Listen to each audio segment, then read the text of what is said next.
Warning: some contents may be disturbing. Viewer discretion is advised.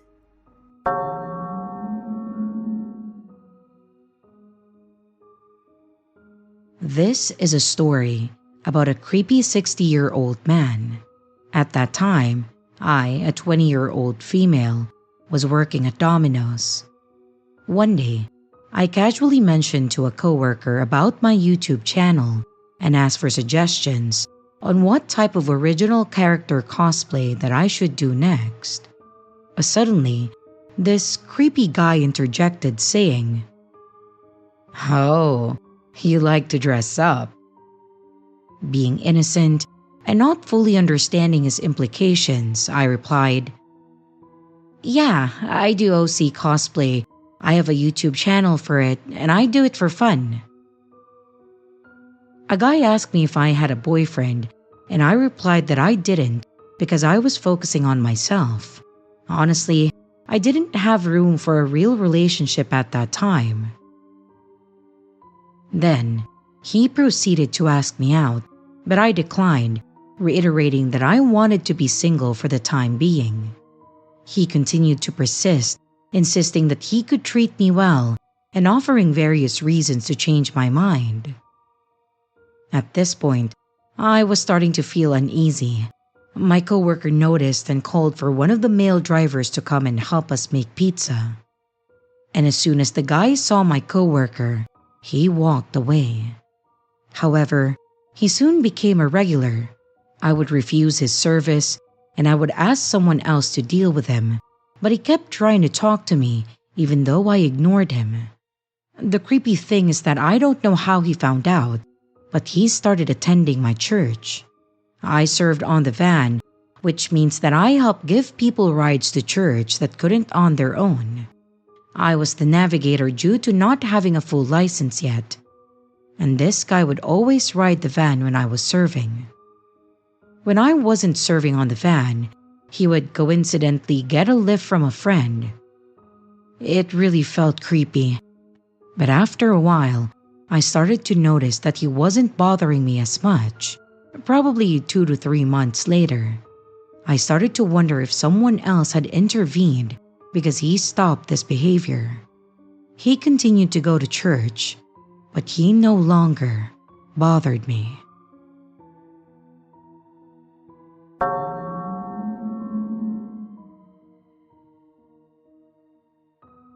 I'm a female, and I was 22 years old when this happened.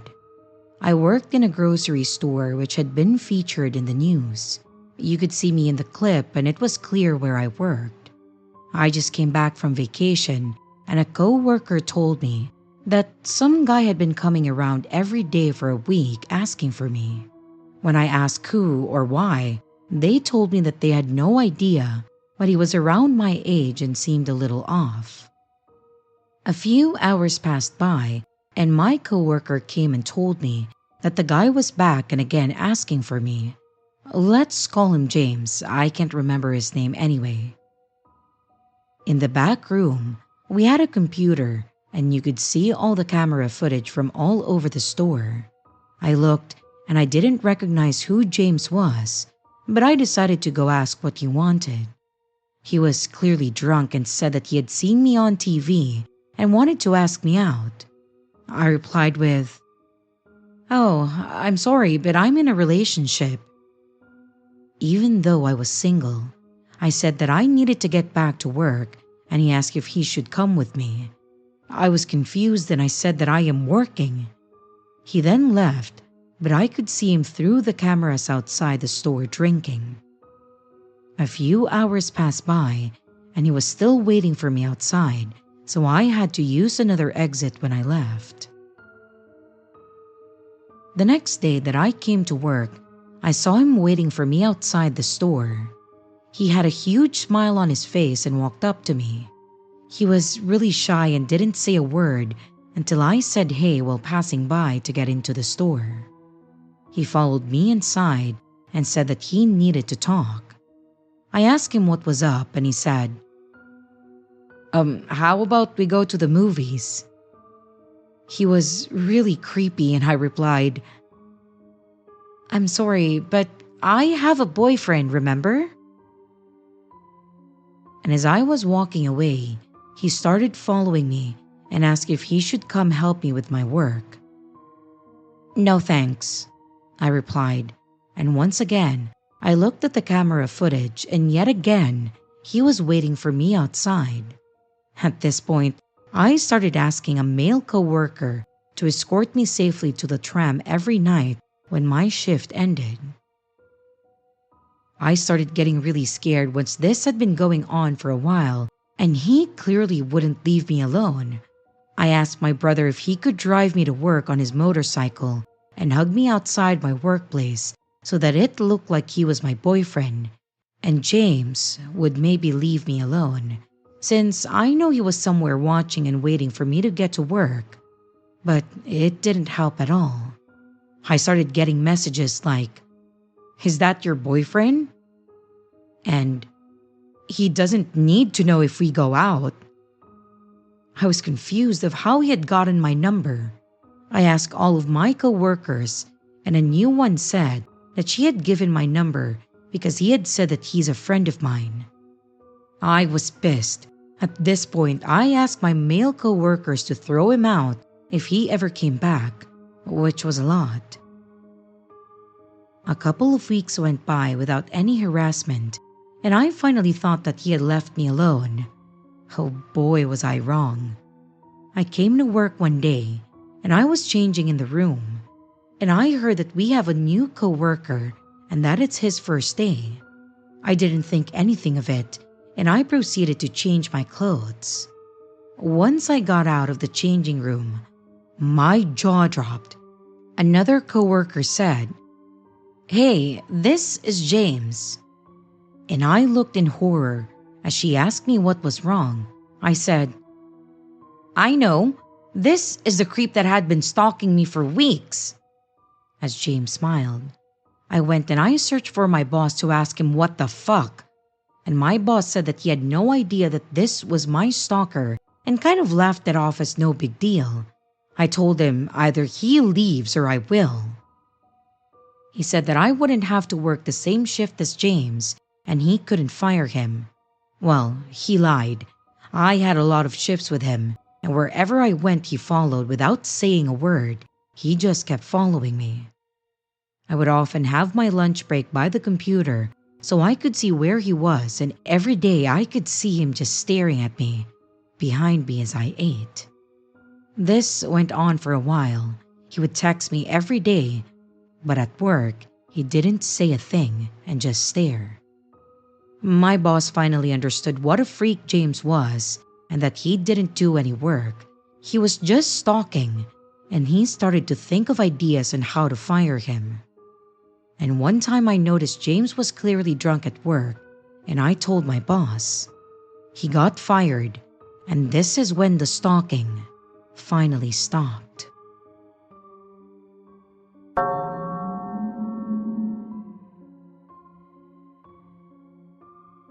Speaking on behalf of my little sister, because she's paranoid on anything coming back to her. I'm trying to keep it short. She lived at the apartment unit for almost 3 years. Everything about the property is well maintained, and it's a nice community. But she's very concerned about one of the maintenance guys. She's had encounters where in the mornings, despite leaving at odd times to go walk somewhere, she prefers to go in the mornings or on lunch. She will encounter him suddenly as she is leaving the property. This occurs about 8 out of 10 times on average. She vocalized that at first, he was very nice, but she's very independent and doesn't like asking for help and rather figure things out herself. So, when he goes out of his way to open doors for her, and once he offered to drive her to a postal service to drop off a package, she said that from this moment, she did not feel comfortable being anywhere on the complex, and it was just going to be her in a room or even crossing paths.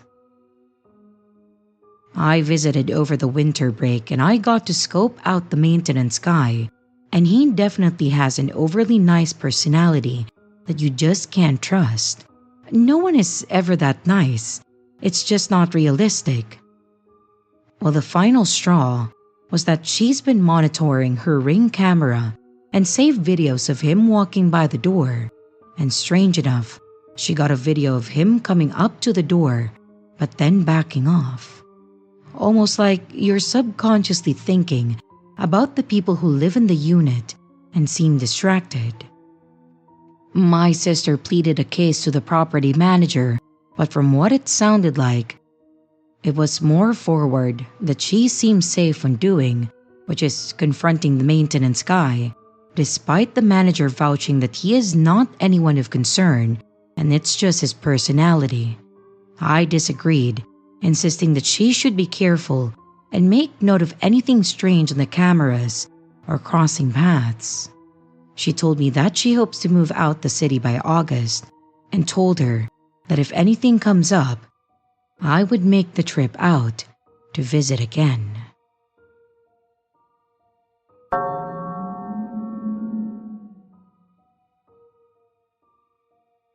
I was either in 7th or 8th grade when this story took place. It was a hot, humid summer in the Midwest, and I lived in one of those true crime story towns. Yeah, you know the type. The nothing bad happens here, and everyone knows everyone kind of town. The sun had just started to set when my softball game ended. Everyone was packing up to head home, and my little sister had already been driven home by our father. My coach had offered me a ride, but being the idiot that I am, I was too embarrassed to accept help, and I turned him down.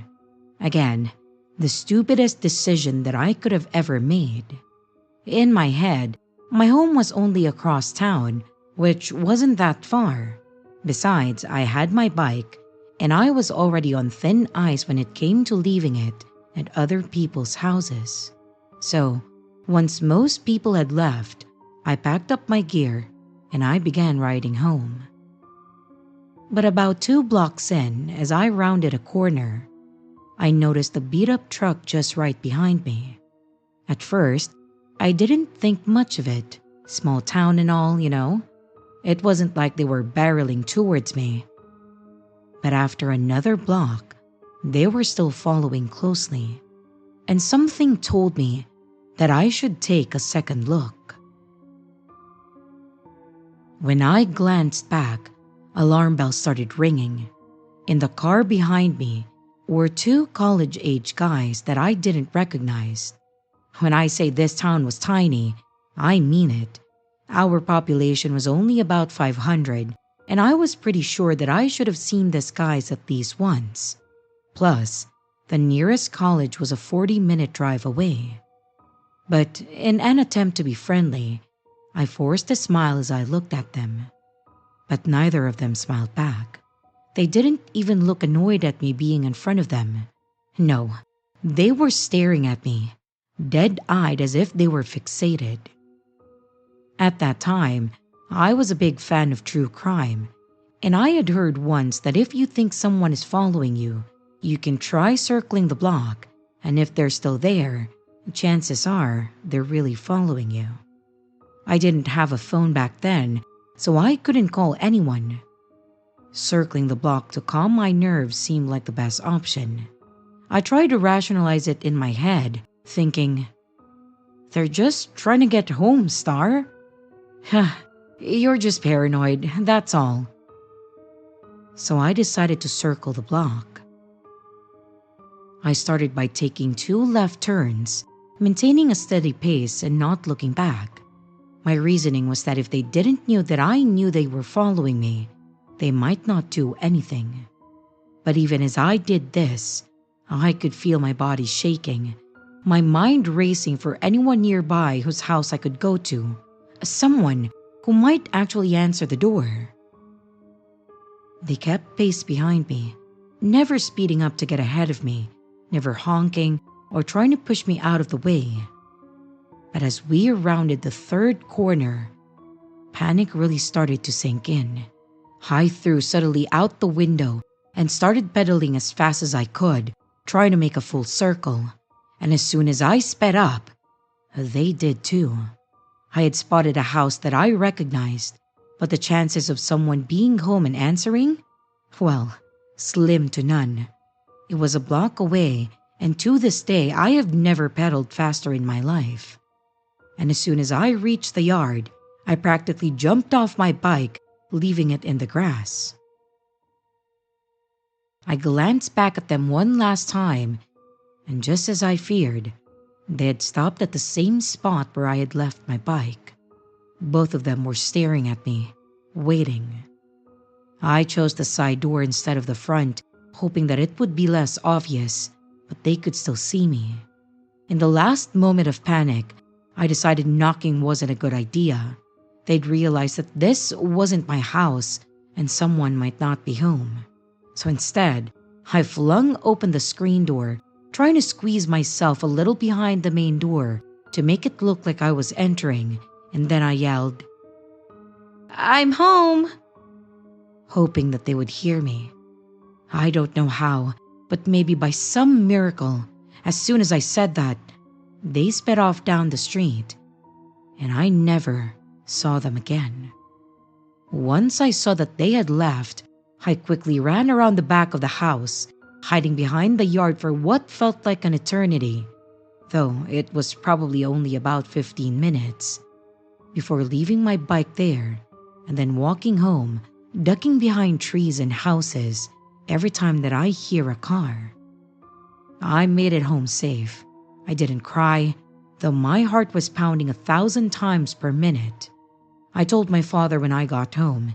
He believed this experience was me making up excuses as to why I didn't bring home my bike. So, I just never reported it. I can only hope that this was a misunderstanding and that they have never tried this again.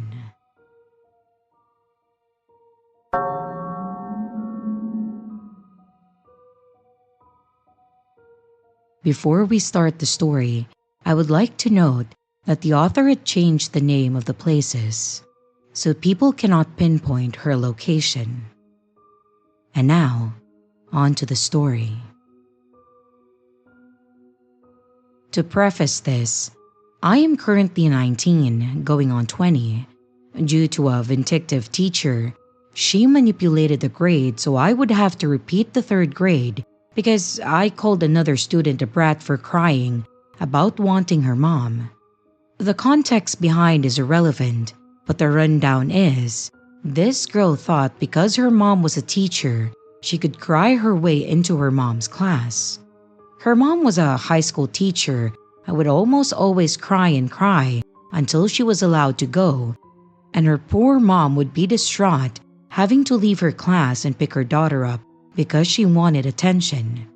I ended up snapping and telling the girl that she's in the 3rd grade and is too old to be crying for her mom and disrupting other students leaving. Probably a bit harsh, but you could tell that this girl was spoiled. Now, on to the actual person in question. In August of 2023, I was in my junior year.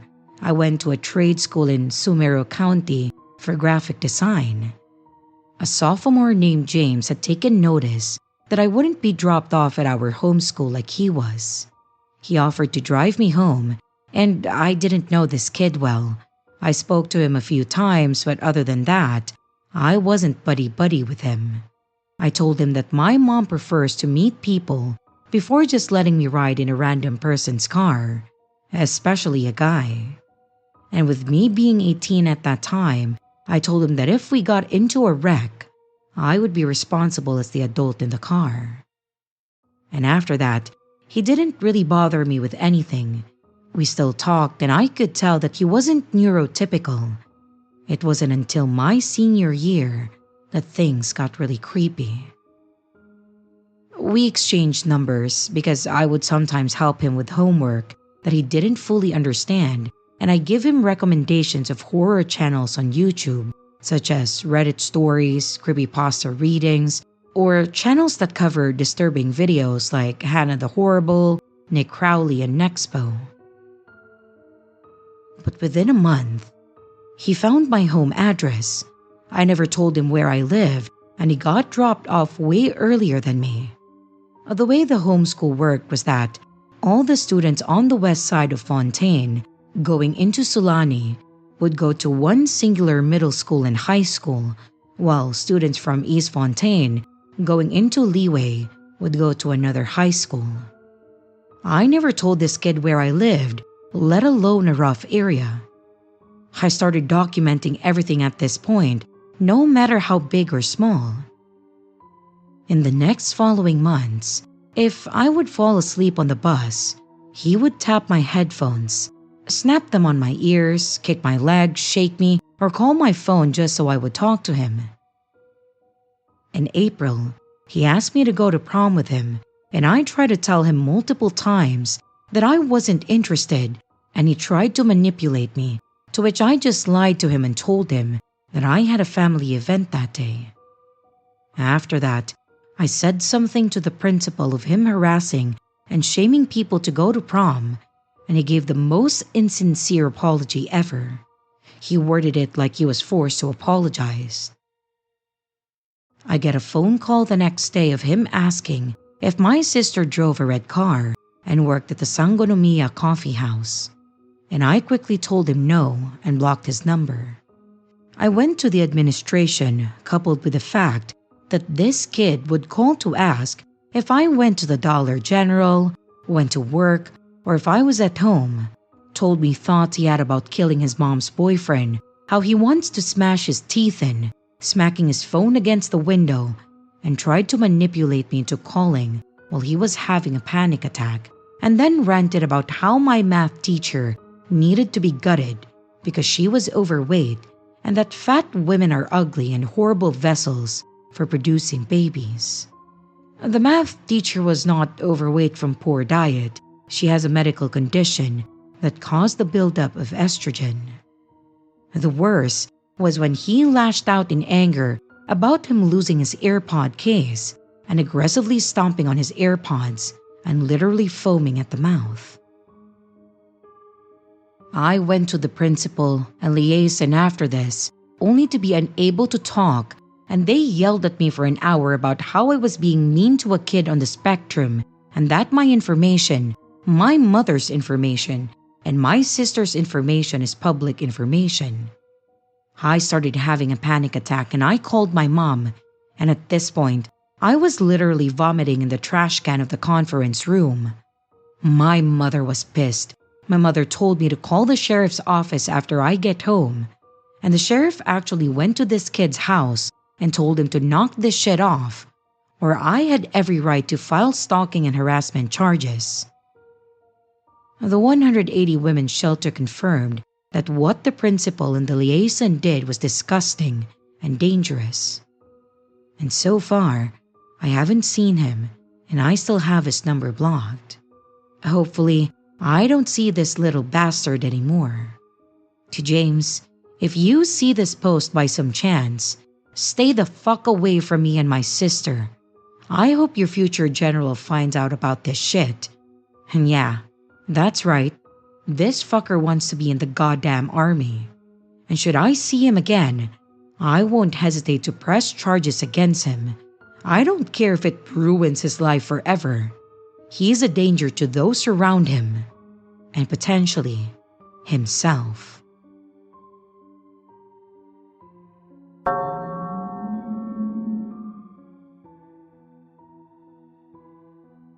Hey there, I just wanted to share my story. I'm keeping all names and ranks out of this because I want to remain anonymous and not lose my job or risk my career even more than it has already been impacted. The worst part of this for me was that it didn't come from an enemy or someone outside of the military, but instead, it came from a fellow soldier. I am proud of my country and being able to serve. However, I am not happy with how this was handled. I was on base and chatting with my friends. We were goofing off because there was nothing to do. One thing about serving is that it's either all hands on deck or there are long, boring periods of doing absolutely nothing. I noticed the soldier, let's call him Jack as a random name. He was kinda quiet, one of the types who were quiet and felt like the military was going to bring out the man in him. I called him over to hang out with us. We were playing cards and just messing around. He had sit a little too close for comfort for people, and I didn't think that it was weird. My brother doesn't understand social cues, so I know how to encourage and teach them how to interact with people. It just takes some patience and understanding, and I told him that he was a bit close. He apologized and then moved back a little. He didn't join in the conversation, but he seemed happy to just sit and join in with us. Late that night, I was laying in my bunk relaxing when I noticed a shadow standing over me. It was Jack. I asked him what was up, and I noticed that he was eyeing me up, and I don't care if someone is a little fruity. I had experimented and found it wasn't for me, and I have friends who swing that way too. And after telling him no, he walked off, and after a while I fell asleep. Waking up, I noticed that he was sitting close to me, watching me while I slept and laughing it off. I thought that he was trying to mess with me in a joking way. It was subtle, but wherever I was, on or off base, he would either be there waiting for me or would show up not long after. At one of the local restaurants, I was there with a girl that I was seeing. It was nothing serious really, just a good time.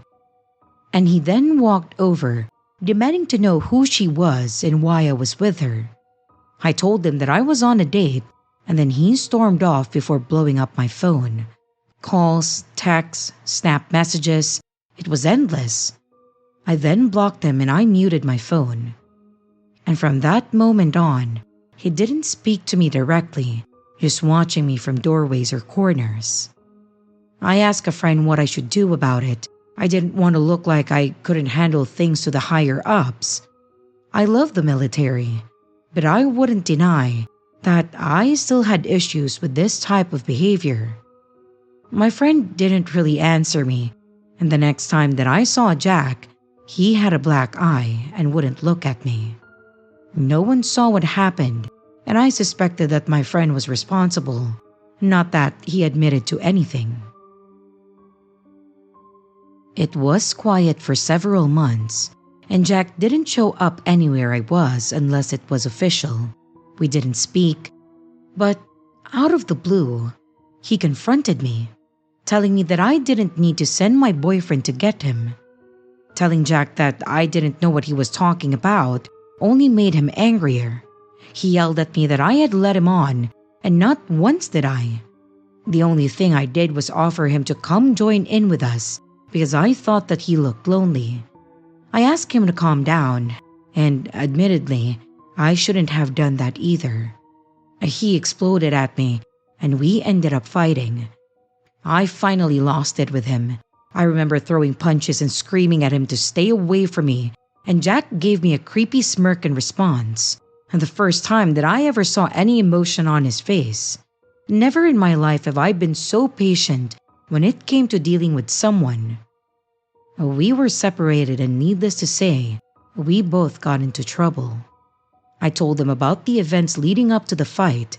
I got skepticism, blame for not shutting it down sooner, and told that it doesn't look good if I wanted to advance through the ranks if I couldn't keep someone in line.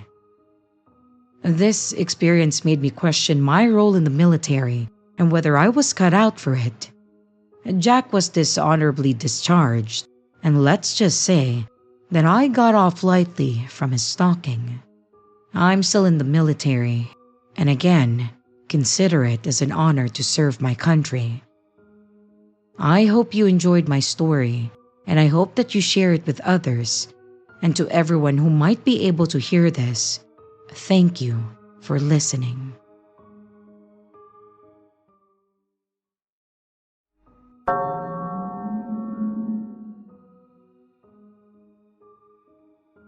It was New Year's Eve 2020.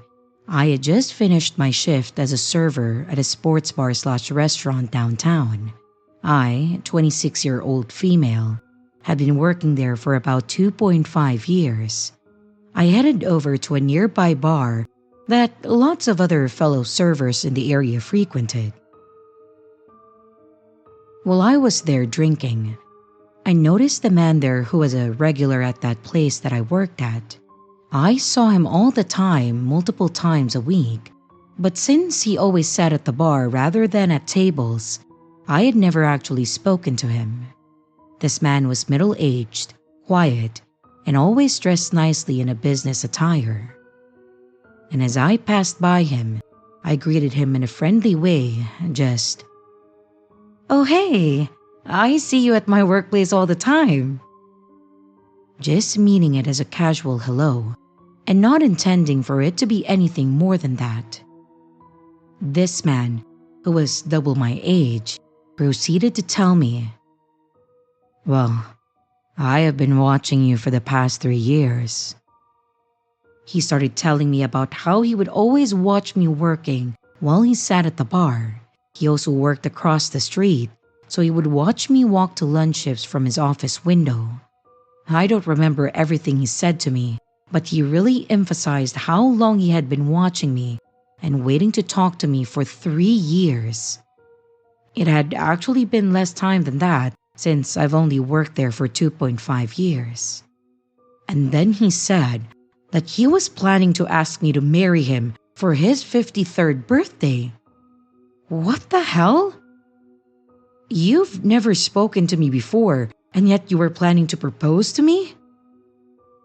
I also remember him asking where I lived, to which I gave a vague answer. And at some point, I said that I was thinking about not working there for much longer, and his response was chilling. He said, "Well, don't go anywhere I can't find you." At my next shift, I told all of this to the manager on duty, who went to ask the bar manager about this regular. The bar manager's response? He's harmless. And frankly, that dismissal kind of pissed me off. I feel like regulars can say anything they want to staff, and management will let them get away with it. It being 2020, all the restaurants in my city shut down in March, so I didn't have to work there much longer anyway. I'll probably never run into that guy again. I know this story is less creepy than many of the other stories on this sub, and trust me, I've had tons of other creepy things said to me while working in the service industry. But it still was eye-opening to me to realize that somebody that I have never spoken to had been watching me and fantasizing about me for years. He just looked like a polite man minding his own business. And I am curious to hear if others have had similar experiences.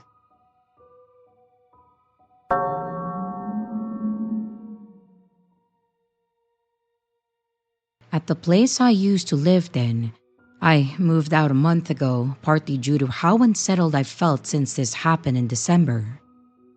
Our door was on an alleyway that ran between two perpendicular named streets. Halfway between parallel named streets, we would park on one of the perpendicular streets and then walk the half block to our door. There's multiple houses on the alleyway and a line of houses between our house and the parallel street on the same side of the alleyway as our place. This information is all important. I was walking from my car to my house at around 8 p.m., so it was dark, there were no streetlights on the alley, and I was climbing the 3 steps that led to the door when someone starts calling to me from behind me. I live with 2 other girls, and all of us mid-20s, and we share many friends. I hadn't seen my roommates' cars on the street, so I assumed that it was someone I knew based on the way they were calling to me, and they had beaten my roommates getting to our place. I turned around and go, "Hi," and start trying to figure out who this man is. I'm not understanding what he's saying, and soon realize that he's speaking Spanish. Once he gets near the 3 steps, I can see him because the porch lights is on, and also realize that I have no idea who he was. I keep saying, "Como te llamas?" and I'm telling him to go away and back up and pointing away. But he then climbs the steps and gets within 6 inches of me, repeating himself. I tell him that I have a knife, a puny one that's more like a 1/2-inch long box cutter, and I pull it out to show him. I used to have pepper spray on my keys, but it had been taken by TSA a couple of months prior, and I never got around to buying a new one. He keeps repeating himself, swaying as he stood there, and I progressively get louder and louder, pointing at him and pointing away, saying go, and he will say no sé, and then keep asking my name. Since my roommates are gone and I don't want him trying to follow me inside, I then push past them to hop off the doorstep and walk around my house and up the driveway of my neighbors that live on the parallel street that's the same side of the alleyway as my house. I am nearly running at this point. I get to the townhouses and I bang on 2 doors that share steps leading down to them to increase my odds of someone answering. And then he follows me. I'm crying and I'm hysterical at this point, and he starts saying lo siento while I'm alternating between screaming at him to leave and banging on the doors saying, "Please help me. I'm your neighbor behind you. You'll recognize me. This man is really scaring me. Please, please, please, I'm begging you." It takes a few minutes, but I hear a man inside one of the townhouses say, I'm coming. He goes to his 2nd floor balcony that's right above his front door. And then he looks at me, and then he recognizes me. He sees the man that's following me standing behind me and yells, "What the fuck are you doing? Get out of here!" And the creep just keeps saying lo siento and never leaves. After what felt like an eternity, my neighbor then opens his doors and yells at the man to leave some more, while I rush inside, drop my bag, and break down sobbing and hyperventilating even harder on this couch. My neighbor then closes and locks the door, and we hear the creep walk up to his door and then lean on it and keep speaking Spanish through it to us. My neighbor then calls the cops for me since I can barely speak, and his wife comes down to see what's going on. As does his very friendly husky, who lays his head on my lap, barks at the creep through the door, and then comes back to huddle up against me.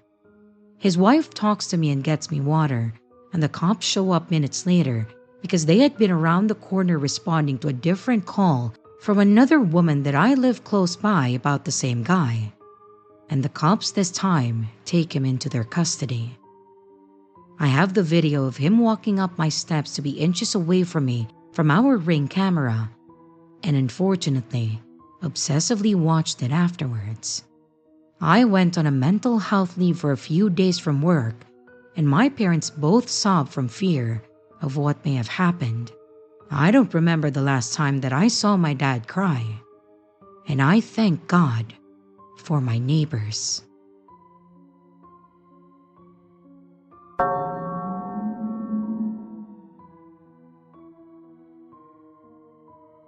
This story occurred in 2011 when I was a 12-year-old female. For context, 2 years before this, my family and I moved to Canada. I'm French/German, and before the move, we lived in France. Over Christmas break, we went back home to visit family. We spent a week in France with my mom's side of the family before heading to Germany to see my dad's side. My mom had to fly back to Canada early for work, so I stayed in Germany with my dad and my brother for a few more days. On the day of our flight, we checked in our bags, and the airline worker told us that they could bump us up to business class. My mom traveled a lot for work and had accumulated a lot of miles. This is the only time that this has ever happened to me, and unfortunately, my one-time business class experience was ruined by a creep. We got on the plane, and since we got upgraded at the last minute, we were not seated together. The seats are all much more separated than in economy, but this is just to say that we were somewhat further apart from each other on the plane. I was sitting further back from my dad and brother, closer to the economy section. About an hour into the flight, the pilot announced over the intercom that several bathrooms on the plane were out of order. In a classic case of bathroom anxiety, I got up to use the toilet just in case. I went to the nearest working toilet, which was shared with economy. 2 people were ahead of me in line, so I stood near the wall on the economy side of the hallway. That's when I noticed the man staring at me from a few rows down. The most striking details I remember about him were his thick black glasses and long droopy facial features. He reminded me of a younger Woody Allen. I was a shy kid, and I was always particularly scared of adult men. I don't know why, so I just quickly looked away. A moment later, he got up and then walked over. He asked if I was also waiting in line for the bathroom, and I nodded. And then, he asked if I was sitting in economy. Being a naive 12-year-old and a bit of a dumbass, I pointed toward my seat in business class. By this point, the people ahead of me had already gone in, and I was next in line. That's when he leaned closer and told me that he had a trick for spying on people in airplane bathrooms. I didn't know how to react, so I gave an awkward laugh and I stayed quiet. I don't remember exactly what he said, but he was fiddling with the occupied sign and told me that he knew how to lift it to look inside. While he was talking, he had this crooked smile on the edge of his lips, which widened when he told me that once it was my turn, he would be able to see what I was doing. And before I could process what he had said, I heard the toilet flush. The person inside left and the strange man made a go on in kind of gesture with his arms. I locked the door and I just stood there, wondering if he was actually able to see me. My bathroom anxiety took over and I went to use the toilet anyway, all the while staring at the lock to see if it moved, and thankfully nothing happened. When I stepped outside, he was standing there, way too close to the door, and then winked at me. I rushed back to my seat, put on my headphones, and continued watching my movie, trying to shake off this strange encounter. But I felt something was wrong in my gut and wasn't able to articulate it, let alone recognize it, as feeling scared and violated, even though I'm pretty sure he had no actual way of peeping on me. After some time, I started to feel better. I was excited when dinner was served. I expected business class meals to be a 4-star gourmet cuisine. I was wrong. But after dinner, the cabin went into sleep mode, meaning that the lights were dimmed and most passengers either watched movies or slept. I was beginning to doze off when I felt a tap on my shoulder. I looked up to find the toilet creep smiling at me. He told me that he was a photographer and that he thought that I had a beautiful frame. He said that he would love to take some pictures of me, and I just sat there in fear and confusion. Thankfully, at that moment, my dad decided to go check on me, and he found a stranger talking to his 12-year-old daughter.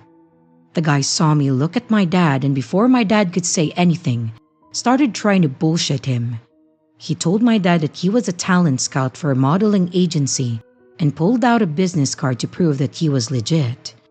My dad didn't buy any of it and told the toilet creep to leave me alone or that he would call a flight attendant.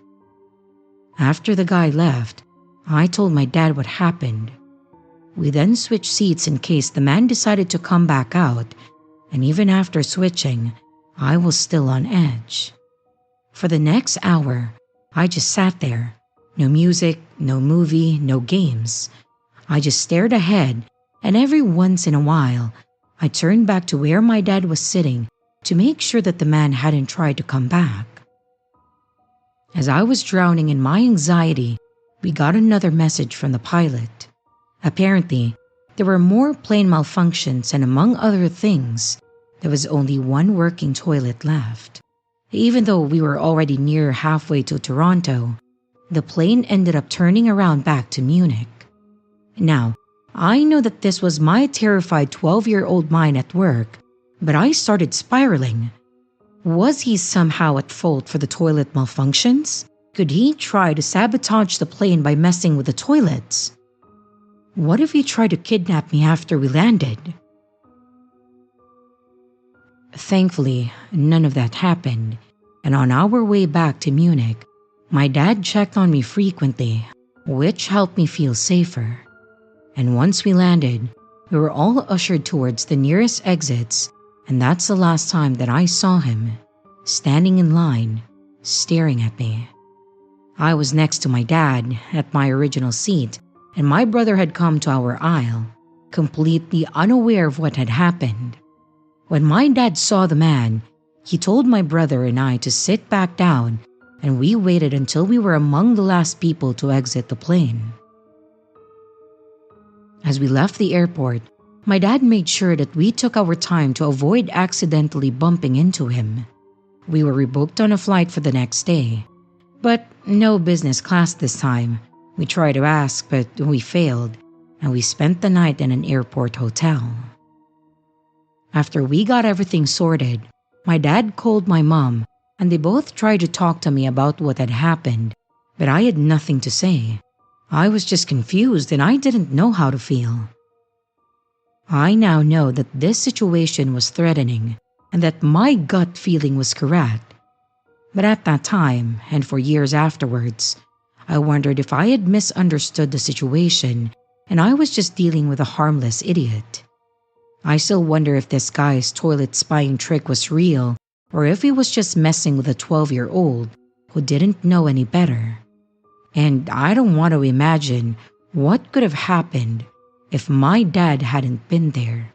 So, toilet creep, let's never meet again.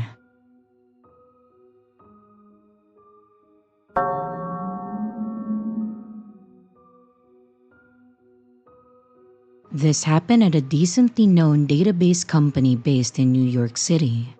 The name is insect inspired. I honestly don't even want to consider him a coworker because just thinking about it makes my blood boil. Why do some people treat Slack like it's Tinder or something? This guy used to be someone that I thought was nice at work, but now that I think about it, he said some weird stuff. Admitted to snooping around the office space when no one's there, asking me man or bear, giving me weird flirty remarks that I swept under the rug since he's mentioned having a partner at that time. So I just assumed that was the way he was with women. But then, he started saying that we should hang out more. I have no problem with guys being friendly, but this guy just seemed off. Maybe he was trying to make his work wife, I don't know. Whatever it was, I wasn't interested in engaging with it, and I made that clear. But here's when things started going south. It all started when he sent me a simple "hey" on Slack. Nothing else. I didn't respond because, frankly, replying to him wasn't my priority. A day later, he followed up with, "Hey, I don't know what I did wrong, but I feel like you're avoiding me. If you don't want to talk to me, just say so, and I won't try to talk to you again." This was on Slack, by the way. I thought that this is an extreme reaction to someone not responding to a single message. But I kept it professional and I replied that I wasn't interested in personal conversations and I preferred to keep things strictly work-related. He agreed, so I assumed that that was the end of it. A week later, he followed me out to the train station and started harassing me, repeatedly trying to force a conversation, even though I had already made it clear that I was not interested at all. I had to cross 5 different streets just to get away from him, and he still wouldn't stop chasing me and bothering me. I reported him to HR, and they put him on a final warning. Well, HR did get some stuff under control, like notifying security, moving his desk, and etc. I've noticed that he's starting to use the same stairwell as me, and I actually ran into him a few days ago. He was so close to me in that enclosed space.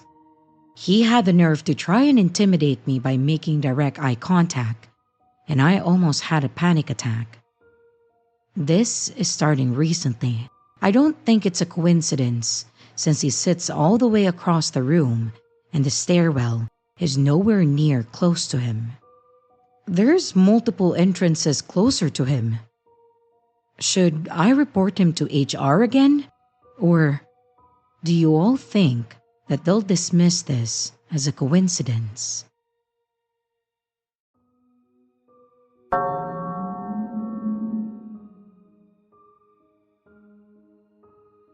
Hello everyone. This is a bit embarrassing to say, but I think I may have had a stalker for a brief period. It was nothing crazy, but thinking back, I bumped into her too many times to just be pure coincidence. So I'm writing this here to see what everyone else thinks. So I, a 27-year-old male, work at a nightclub as a bartender. I've been working here for a few years at this point, so getting hit on by drunk girls was nothing new to me. But this time, it was different. I was wiping down the table when a lone woman approached, which is a bit of a concern. I'm not complaining or anything, but when there is a woman on her own, I tend to be a bit more on guard. It's a personal thing that's not required by the job, but I tend to keep a bit of an eye out to make sure that nothing or no one spikes their drinks. If you think people notice someone walking up and putting something in your drink, you'd be surprised by how easy it is. Take it from me, I've caught more than one guy slip something into a mojito while the person was looking right at them, and they would have gotten away if I didn't call them out. But back to what I was talking about. This woman, brunette, long hair, and a small silvery dress, basically threw herself sloppily onto the chair in front of me. "One more drink, please," she said, with just a hint of slurring and a wide smile. This was the point where I start considering if I should cut them off for the night. So I asked her a few questions to see if she had a ride planned. "Anyone picking you up later, or are you getting an Uber back?" I casually asked while making her drink. Nothing too serious sounding, but if she didn't have anything planned, I was going to cut her off after this next drink. No need to have a woman blackout drunk with no way to get home, right? She smiled wider and giggled a little bit. "Why? Do you want to do it?" I tried my best to smile and seem friendly and just said, "No, miss. I'm just making sure you have a ride home." "Aw, that's so sweet. You're such a sweetheart." She put her head in her hands as she stared at me and said, "You know, I'd let you." She said. "Huh?" I was kind of confused. "Let me what?" "You know, let you take me home, silly." I mean, you're cute and sweet and make nice drinks," she said with a wink. She was clearly drunk at this point. So I just answered, "Thank you for your compliment, ma'am, but no can do. I'm working. You'll have to find someone else to take you home. I can call a cab if you need me to." The woman then pouted and said, "Boo! Okay, fine. But at least let me get your number. You can come over when you're not on the clock," she said. And I just firmly answered her, I'm sorry, I'm going to have to decline. I'm taken. I had been with my girlfriend for about 3 years and I was happily taken, so I made sure to explain to her as she continued to try her luck. And while it was flattering, I'm not one to cheat. I love my girlfriend and I would never do anything to hurt her. She kept whining and said, "Come on, it really isn't that big of a deal. You work in a nightclub, things happen," she said, winking at me again. What's that supposed to mean? My answer is no. "Ma'am, I'm going to have to ask you to leave. You've clearly had too much to drink." And with that, I signaled to one of the other workers to call a cab for her and let them sort it out. The woman pays for her tab and then reluctantly goes when her cab arrives. But as I collect the money she left on the counter, I notice a napkin beside it with the words, "When you change your mind," and written on it along with a phone number, both sloppily written on the sheet. Naturally, I threw it away when I finished my shift. I came home that night with a great story for my girlfriend. We share everything with each other, so of course, I shared what happened with her. She took it pretty well, except for when I told her that she wasn't fazed by me being in a relationship and called her trashy, as well as a few other descriptions that I would rather not repeat.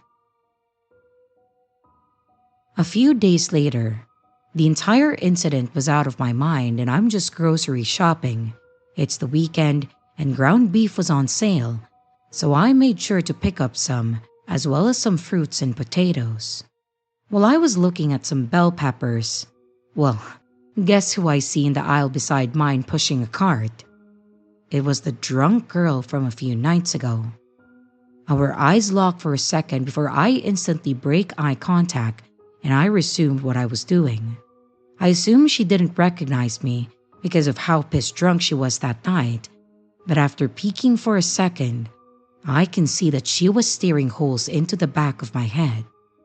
I just moved on with my shopping, trying to ignore her, but it felt as though she was following me at the distance, just far enough away to not make things obvious. But she was staring at me the entire time, so it was still pretty obvious. Eventually, feeling awkward under the weight of her gaze, I just finished up my shopping and quickly checked out and went to my car. As I was putting the groceries in the trunk, however, Little Miss Drunk walked by the other side of the lane with her phone out.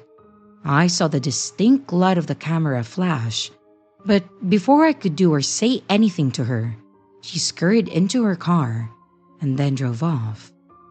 Great. Not sure why she was snapping a pic of me, but my girlfriend would be hearing all about this when I get home. 2 weeks passed before my next encounter with her. Me and my girlfriend went to go see a local band perform before I had to go to work that night. We weren't die-hard fans or anything, but we enjoyed their covers, and the food at the place they were performing was an added bonus. My girlfriend told me that she was going to the bathroom while I shoved more nachos into my mouth, just enjoying the music, when someone suddenly sits next to me. And guess who sits down beside me? Did you guess the crazy girl? Well, you'd be correct. At this point, I was just shocked to see her there. I stared at her wide-eyed, not sure what to say or do with the cheese-covered hands and mouth half agape.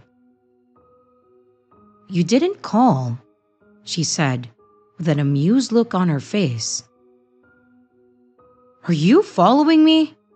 was all I could get out before I heard the most terrifying thing that anyone could ever hear. The sound of their significant other, clearly pissed off. "And who is this?" she asked, staring daggers at both me and her new object of hatred. "Amy," she said, holding out her hand. My girlfriend stared at it for just long enough to make it awkward, and then asked a different question. "Why are you sitting here?" Amy, the clearly insane woman, with zero fear of death, responded with, "Just enjoying what this place has to offer," giving me a sultry look. I went pale and gave the biggest help me eyes to my girlfriend. She understood the assignment and then started her assault. "Well, that's my seat, and as a matter of fact, my man. Now, move." With her tone and facial expressions, it didn't take long until Amy was walking out the door. And sitting down, her ire turned to me expectantly. That's when I informed her that this was the girl who threw herself at me drunk one night and then followed me around the grocery store a different day. She seemed to understand that I was satisfied with my answer, so I got to spend the rest of the date in peace while we occasionally talked about her. However, after our date was when things got out of hand. I had to go to work, and everything was fine at the first half. I had just gone on a break and then went over to the staff room when I heard a knock on the door. I thought that it was odd, since everyone had a key, so there would be no need to knock. But on the off chance that someone misplaced theirs or forgot about it, I just got up and opened the door. Well, big mistake, because the second that I did, a familiar crazy brunette got her foot in the door. And upon seeing that it wasn't a staff member, I was confused, but seeing who it was genuinely scared me a little. This is the staff room. You can't be here," I said, hoping to get her to leave. "Yeah, but there's no one at the bar and my friends wanted some drink, so when I saw you head in here, I thought I'd ask." I can't say for sure if this was a lie, but she was alone the first night that I saw her, so I wasn't sure if this was the truth or just an excuse to get to me. "It doesn't matter, you shouldn't be back here," I said, and I tried to close the door, but when I said that she got her foot in the door, it wasn't a figure of speech. She genuinely had her foot wedged in the door. I was considering pushing her back before I heard another guy's voice. "Hey, what are you doing here?" It was Mitchell, one of my coworkers. "You can't be here, lady, so I'm gonna ask you to leave now," he said, rather commandingly. Mitchell was usually a really chill dude, but he could be scary if he wanted to, and it was clear that he wanted to this time around. Amy gives a stiff nod and took her foot out of the door and said a quick sorry before speed walking out of there. Mitchell then asked what happened, and I filled him in and he told me that he would handle it. And when I came back from my break, I could see Amy leaving and I never saw her again. So, people of Reddit, was she stalking me? Or was she just a weirdo?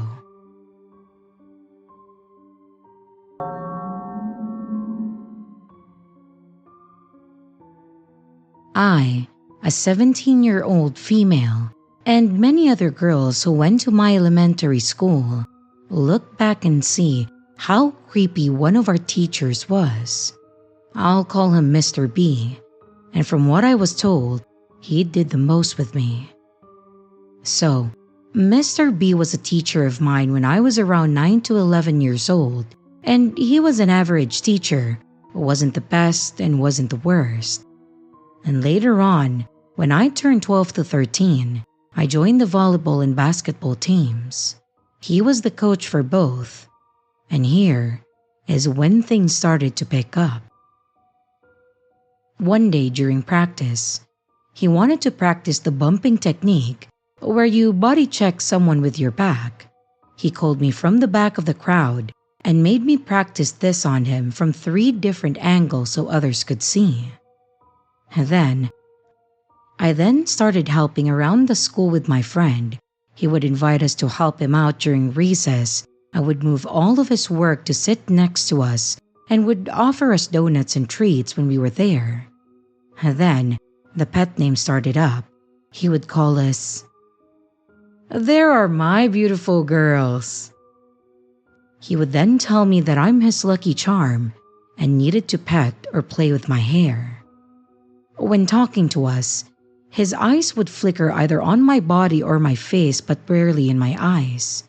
He would come to visit us in class randomly just to chat, and one time, he sniffed my hair while playing with it and commented that it smelled like hairspray.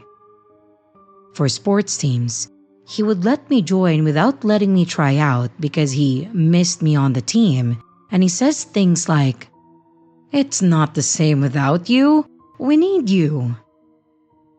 And to this day, I still see him because my friend's siblings are still in that school. I asked my friend if he comments on her or anything, and she said no, that he barely says anything to her. But when I visit, he again greets us, "My beautiful, beautiful, beautiful girls." He would chat and tell me how good I look, and he would touch my shoulder when saying goodbye. He also even expressed that seeing me makes his day and that he loves when we come back to visit. My friend goes every day for her siblings, so obviously that doesn't make sense. I have known this man for years. He acts like a creep, but I still know him by being on the team to helping him for so many years, and I just don't know how to feel. Is he just treating me differently due to all of those factors? Or is he a creep? I just feel very creeped out when I think about it.